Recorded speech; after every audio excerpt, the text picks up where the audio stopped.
Pada HUT Bayangkara ke-74, Polrestabes Palembang bakal gratis ke warga Palembang yang nak bikin SIM, khususnya yang mereka lahir pas tanggal 1 Juli.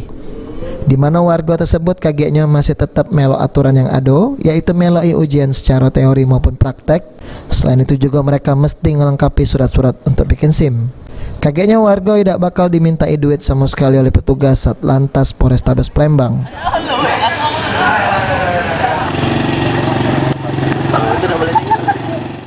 Dalam rangka hari ulang tahun Bayangkara, itu dari Korlantas sudah memerintahkan ke kami untuk membuat para pemohon SIM yang ulang tahun di tanggal 1 Juli nanti free, gratis dong ya?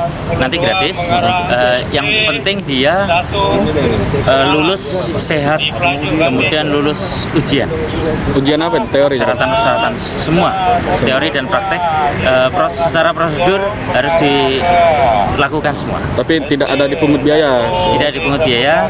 Kami koordinasi dengan stakeholder yang lain dalam hal subsidi silang biaya.